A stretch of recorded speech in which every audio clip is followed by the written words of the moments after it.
Welcome to the Bovine Podcast. Today, we're tackling dairy's billion-dollar question. Can a controversial 90s tech solve 21st century climate challenges? Spoiler, the answer's hiding in a Wisconsin barn.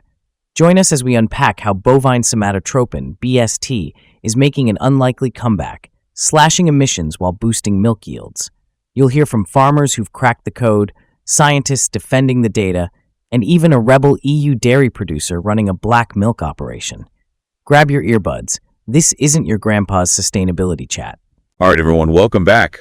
We're diving headfirst into a topic that's been generating a lot of buzz in the dairy world lately. Buzz? More like a whole herd of Holsteins stampeding through the pasture. That's one way to put it. I think a lot of dairy folks out there are feeling that stampede, especially when it comes to this whole sustainability push.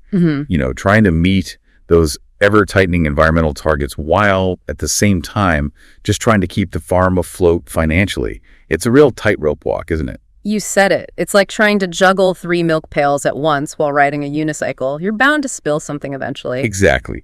And today, we're going to really dig into something that's been kind of a controversial figure in the dairy industry for a while now, but might actually hold some surprising solutions for this whole sustainability dilemma. Bovine somatotropin, better known as BST. Yeah, BST. It's been a bit of a lightning rod, hasn't it? A lot of strong opinions swirling around that one. For sure. I mean, think back to the 90s. It was practically a 4-letter word in some circles. But now we're seeing a real shift in how folks are looking at it, especially through this lens of environmental responsibility. It's almost like we've come full circle. Something that was demonized is now being looked at as a potential climate hero. It's a fascinating turn of events. It really is. And for this deep dive, we've gathered a whole stack of research articles, even some firsthand accounts from farmers who've been using BST, all to get a clearer picture of what it is, how it works, and most importantly, how it could potentially be a game changer for both the environment and your bottom line. Yeah, because at the end of the day, that's what really matters, right? We can talk all day about sustainability goals, but if it doesn't make economic sense for the farmer, it's not going to work. 100%.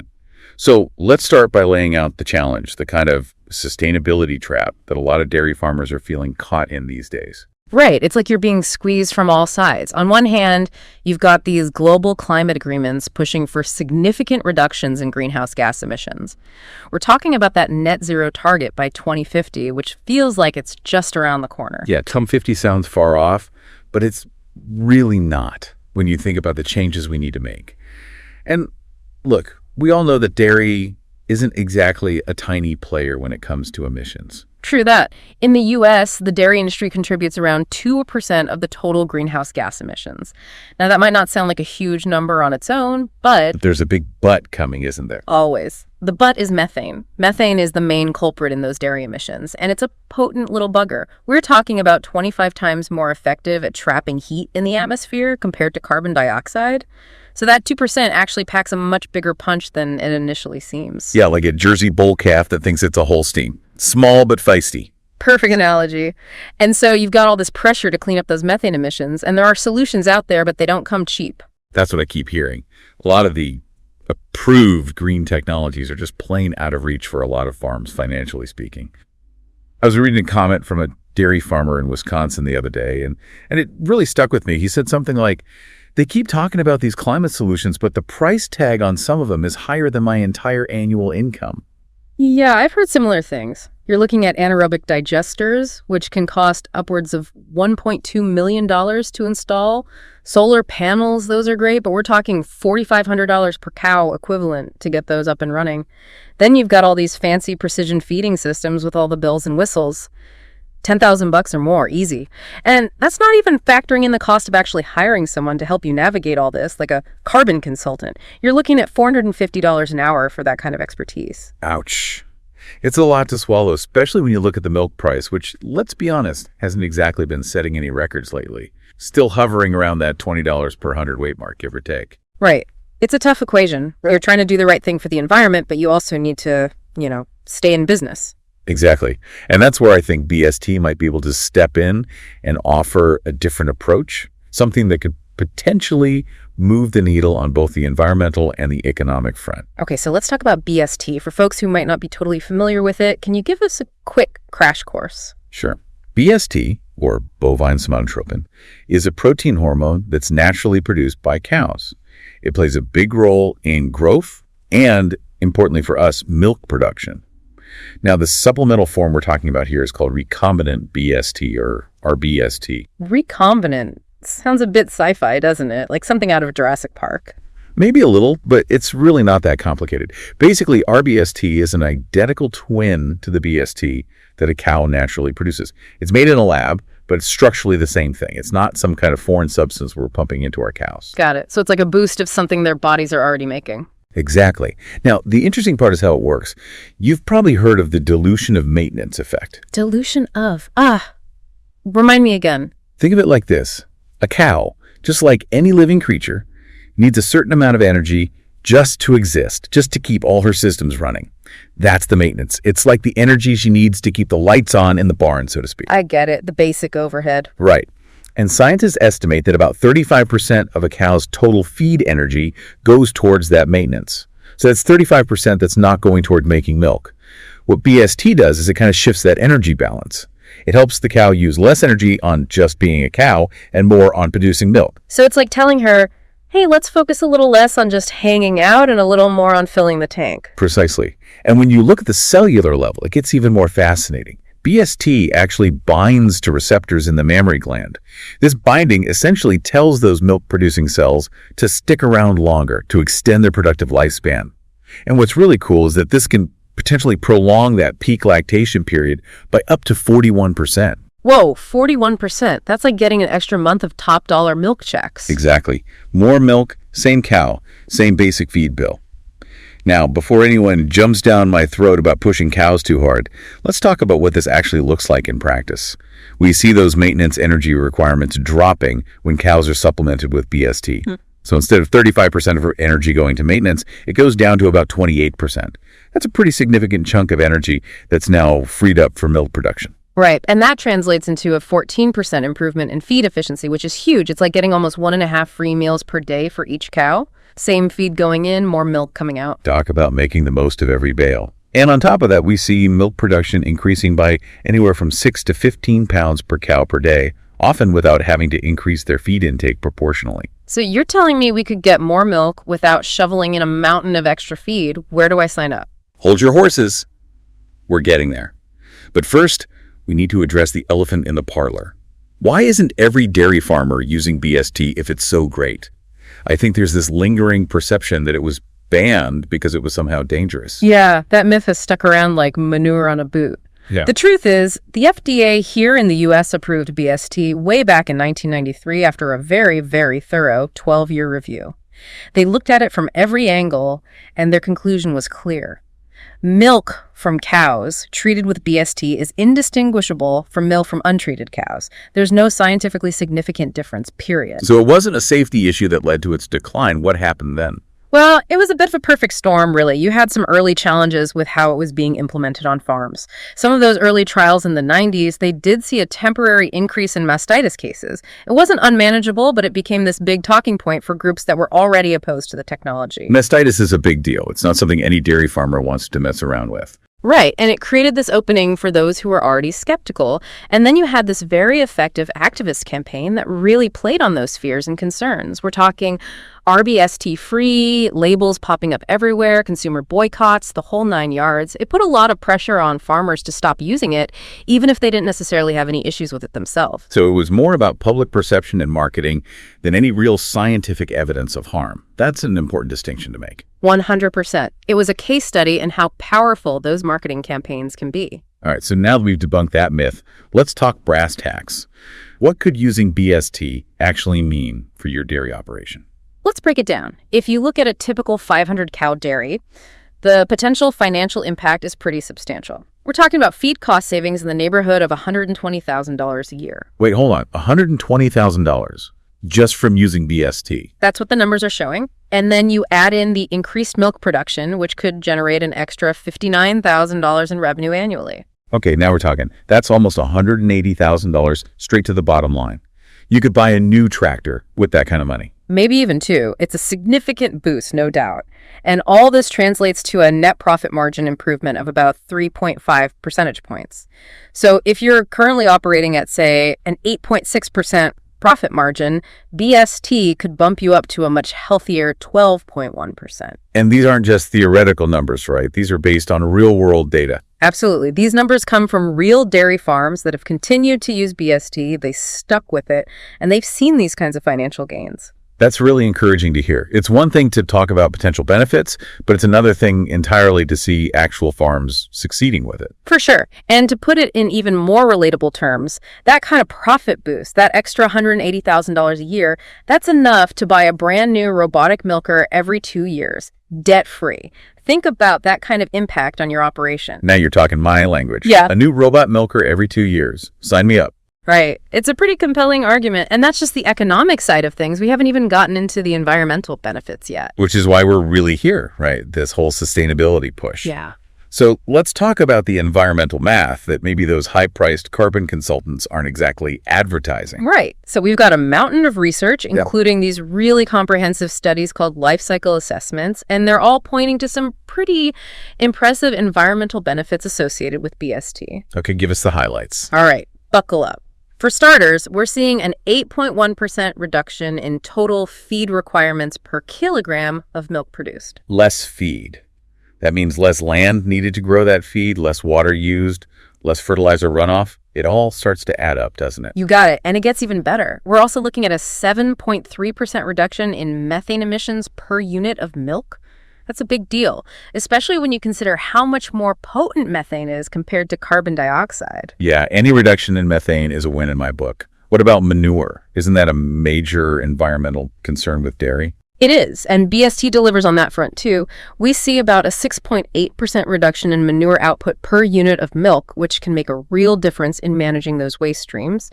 And then there's the issue of nutrient runoff, which can impact water quality. We're talking about a 9.1% reduction in nitrogen excretion and an even bigger 11.8% reduction in phosphorus excretion. Okay, so less feed, less methane, less manure, less nutrient runoff. It sounds like BST is ticking all the boxes on the environmental scorecard. But what about land use? You mentioned earlier that BST could have a significant impact there. Right. The research indicates that by using BST, we could potentially reduce the land needed for dairy production by a whopping 219,000 hectares for every million cows. To put that in perspective, that's an area larger than New York City. Wow, that's a lot of land. You could grow a whole lot of alfalfa on that. You could. And to give you another powerful analogy, if we implemented BST across the entire U.S. dairy herd, the resulting reduction in methane emissions would be the equivalent of taking 1.2 million gas-guzzling cars off the road every year. That's a pretty mind-blowing image. So it's not just about reducing our negative impact, but also about potentially freeing up resources for other important uses. Now, I know a lot of folks think that organic dairy is the gold standard for sustainability. What does the research say about that? Well, it's not as simple as organic equals green. There was a really interesting study done in Germany that compared the environmental impacts of conventional, organic, and BST-enhanced milk production. What they found was that organic milk actually had a higher methane footprint per gallon than conventional milk. Hold on, higher? You're telling me organic milk produced more methane than conventional? That's surprising. It was a bit unexpected, but the numbers don't lie. Organic came in at 112% of the conventional baseline, while the BST-enhanced milk had the lowest methane footprint at 92.7%. Interesting. What about land use? I would think organic would have an advantage there. Not necessarily. In that same study, organic actually required 130% of the land to produce the same amount of milk compared to the conventional system. BST-enhanced came out on top again, using only 81.9% of the land. Huh. So BST wins on methane and land use. What about synthetic fertilizers? That's a big differentiator between organic and conventional. Well, organic obviously doesn't use any synthetic fertilizer, so it gets a gold star there. Conventional was the baseline at 100%, and BST enhanced came in at 84%.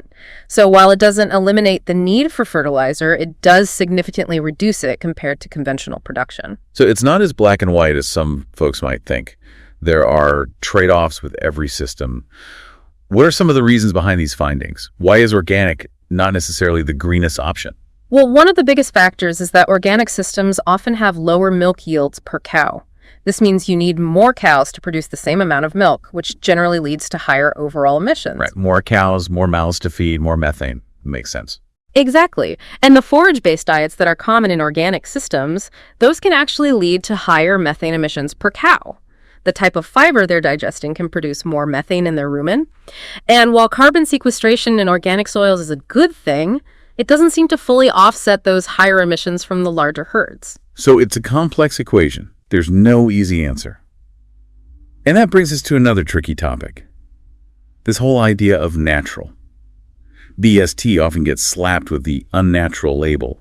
What are your thoughts on that? Honestly, it's a bit of a loaded term, isn't it? I mean, how much of modern agriculture is truly natural? We've been selectively breeding animals and plants for centuries. We manage their environments, their diets, their breeding cycles. It's all about maximizing efficiency. Yeah, if we're being honest, modern dairy farming, whether it's organic, conventional, or somewhere in between, is pretty far removed from a cow just grazing in a field. Exactly. So where do we draw the line? The argument for BST is that it's actually optimizing a natural biological process that's already happening inside the cow. It's not some foreign substance. It's about helping her be more efficient at what she already does, produce milk. And this increased efficiency means we can produce more milk with fewer resources and, importantly, lower emissions per unit of milk. So more milk with less impact. That's the goal. Yeah, that's the holy grail of sustainable intensification. And when you compare BST to some of the other sustainability technologies out there, it really stands out. Let's take methane digesters, for example. Okay, those are the big systems that capture methane from manure, right? Right. They can offer a bigger methane reduction than BST, but the cost is astronomical. We're talking about an average cost of $1,200 per cow for a digester, and it takes years to recoup that investment. BST, on the other hand, costs around 47 cents per cow per day, and you typically see a return on investment within about 6 months. So it's much more affordable and has a much faster payback. What about feed additives like 3-NOP? Those are supposed to reduce methane too, right? They do, but they're even more expensive than BST. We're talking $2.10 per cow per day, and it takes about a year to see a return on that investment. Plus, the methane reduction with 3-NOP isn't significantly different from BST. So BST wins on cost and speed of return, and it's competitive on methane reduction. What about solar? A lot of folks are investing in solar panels. Solar is great, but it's primarily addressing your farm's energy use, not directly targeting the methane emissions from the cows themselves. And again, there's a big upfront investment. We're talking $4,500 per cow equivalent for solar, and the payback period is typically around 8 years. Okay, so it sounds like BST offers a pretty unique combination of affordability, a quick return on investment, and significant environmental benefits. But we can't ignore the animal welfare question. How does BST affect the cows themselves? That's a valid concern, and I think it's where a lot of the hesitancy around BST comes from. But the data coming from countries where BST is still being used suggests that with proper management, it doesn't have a negative impact on cow welfare. In fact, it might even be beneficial. Really? Can you elaborate on that? Sure. There's longevity data coming out of Israeli dairy farms, for example, that shows BST-treated cows actually have a slightly longer productive lifespan compared to cows in conventional and even organic systems. Longer lifespan. So it's not wearing them out faster. Not according to this data. Yeah. And there's research from the Netherlands showing that cows treated with BST analogs actually have higher levels of play behavior and are more likely to interact with enrichment devices in their environment. So potentially happier cows. That goes against the common narrative. It does. The theory is that BST, by helping the cow optimize her metabolism and energy use, actually reduces physiological stress, which could lead to those positive behavioral changes. That's fascinating. And what about mastitis? We talked earlier about how that was a concern in the early days of BST. Right. Those early trials did show a temporary spike in cases. But those were primarily due to management practices not keeping up with the increased milk production. So it wasn't the BST itself causing the problem. Right. And the protocols for using BST have evolved significantly since then. We now have better teat sealant products, more sophisticated monitoring technologies to catch problems early, and a better understanding of how to adjust diets to support those higher producing cows. So it sounds like the key is good management, regardless of whether you're using BST or not. Well, 100%. A well-managed herd is a healthy herd, period. And I think that's the message we need to get across to folks. BST isn't some magic bullet. It's a tool that can be incredibly effective, but only when it's used responsibly and as part of a holistic management system that prioritizes cow health and well-being. Okay, so let's move on to some real-world examples. You mentioned that some countries are successfully using BST, even today. Tell us about those success stories. Sure. Let's start with Brazil.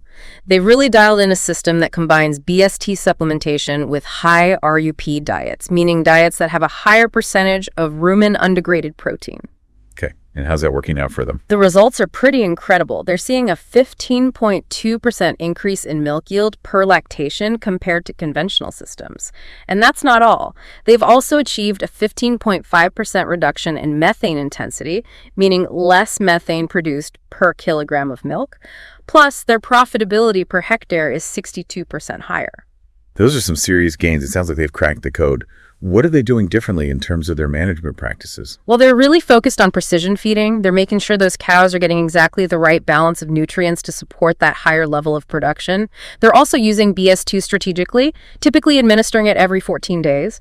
And many farms are incorporating real-time methane monitoring systems so they can track those emissions reductions directly. So it's a combination of technology and good old-fashioned management savvy.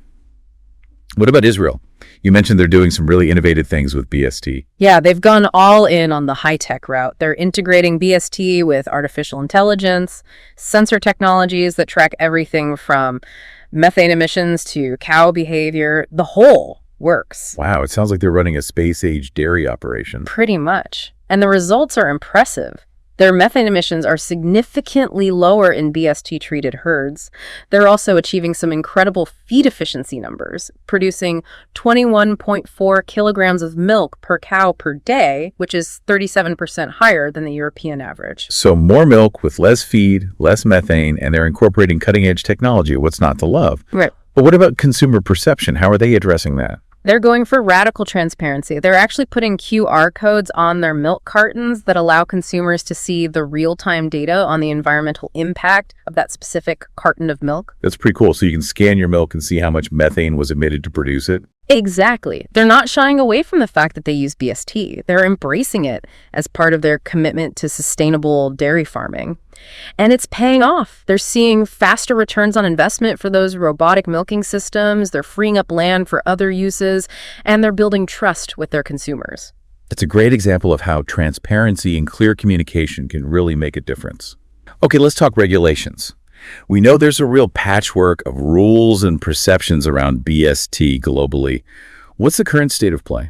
It's a bit of a mess, to be honest. Canada banned BST back in 1999, mainly over animal welfare concerns, even though human safety wasn't really the issue. The EU followed suit with restrictions of their own. Here in the US, it's still approved, but those market pressures and consumer campaigns we talked about earlier have largely pushed it to the sidelines. It's interesting that Canada banned it, but could still be importing dairy products from the US that potentially came from BST-treated herds. It's one of those weird regulatory contradictions.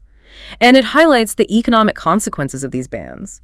Canada, for instance, is facing some tough choices about how to meet its climate targets. They might have to significantly reduce their dairy herd, which could cost them billions of dollars. BST could potentially help them avoid that. So there's a real opportunity to revisit these regulations, especially in light of the environmental benefits BST can offer. Exactly. And it's not just a Canadian issue. We've seen different approaches to our BST-free labeling here in the U.S. at the state level, with some states trying to restrict such labels while others have considered requiring disclaimers. It's a regulatory minefield. But the science is pretty clear. All the major global regulatory bodies, including the FDA, the World Health Organization, and the American Medical Association, have all concluded that milk from BST-treated cows is safe for human consumption. Right. The science is there. Now it's about bringing the regulations and public perception in line with that science, especially as we face these mounting environmental challenges. Okay, so for the dairy farmers listening who might be thinking, this is all well and good, but how do I actually implement BST on my farm? What's a practical roadmap for success? I'm glad you asked. Based on those success stories we've seen around the world, here's a 5-step plan to get you started. First, update your farm management protocols. Make sure you're using the current best practices for BST administration, which typically involves a dose of 500 milligrams per 100 kilograms of body weight every 14 days. Okay, so every 2 weeks. Got it. What else? Crucially, you want to pair that with a high RUP diet. That's key for maximizing those methane reductions. And you need to be on top of your monitoring game. Use technology to track cow health and make sure those girls are thriving. So it's not just about injecting the EST and hoping for the best. It's about a whole system approach. Exactly. Step 2 is all about building transparency. Think about creating a climate-smart dairy certification or something similar that clearly shows the emissions reductions you're achieving. Use QR codes on your products to give consumers access to real-time data on your farm's environmental footprint.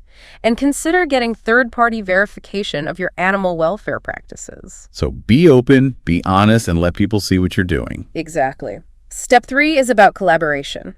Form working groups with other dairy farmers and industry experts to share knowledge and best practices.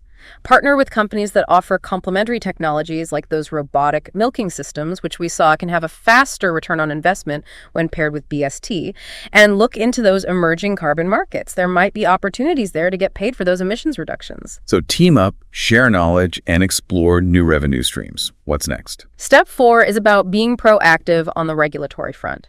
Document those environmental improvements you're making.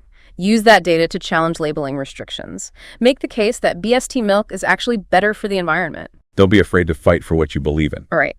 And finally, step 5 is all about communication. We need to change the way we talk about BST. Ditch the loaded language like growth hormone and start using terms like metabolic optimizer. Focus on the positive environmental benefits, not just the production increases. So it's about shifting the narrative. Exactly. Position BST as a climate solution. Help consumers understand that it's a way to produce the milk they love in a more sustainable way. Okay, so we've covered a lot of ground here, but before we wrap up, let's zoom out for a minute and talk about why this whole conversation about BST matters beyond just our individual dairy farms. It really gets to the heart of some big questions about how we're going to feed a growing population while also protecting the planet. BST is a perfect example of how we can use technology to enhance natural processes and make food production more efficient and sustainable. Right. It challenges that false dichotomy between natural and technological. Exactly, and it highlights the economic realities of sustainability. We can't just expect farmers to shoulder the entire burden of environmental improvement. Solutions need to be economically viable, or they're not going to work in the long run. That's a crucial point. And finally, with climate change becoming an increasingly urgent issue, how does BST fit into that larger global picture? It's a tool in our toolbox, and it's one we can't afford to ignore. Those emissions reductions, the land savings, the increased efficiency, those are all things that can contribute to a more sustainable food system. So what's the bottom line here? We're facing unprecedented challenges, but we also have unprecedented opportunities. BST is a scientifically proven, safe, and effective technology that can help us navigate those challenges. It's time to take a fresh look at it with open minds and a focus on the future. Well said. And to our listeners out there, I'll leave you with this. Are you going to stick with the status quo, or are you willing to explore how BST could fit into your farm's future and contribute to a more sustainable dairy industry for all of us? It's a question worth pondering. Well, that wraps up another deep dive. What a fascinating conversation. It really highlights how important it is to stay informed and be open to new ideas. The dairy industry is constantly evolving, and we need to evolve with it. 100%. Yeah. And as we face these growing pressures from the market, from consumers, and from the environment, we need to be willing to consider all the options, all the tools at our disposal. Absolutely. We can't let outdated perceptions or fear of the unknown hold us back. Exactly. So as you head back out to the barn, take a moment to think about what we've talked about today. Think about those farmers in Brazil and Israel who are successfully using BST to make their operations more sustainable and more profitable. And ask yourself, could this be part of the solution for my farm, for my future, for the future of the dairy industry? It's a question worth asking. Whether BST becomes dairy's climate hero or remains its misunderstood outcast, one truth is clear. Feeding 10 billion sustainably demands tough choices.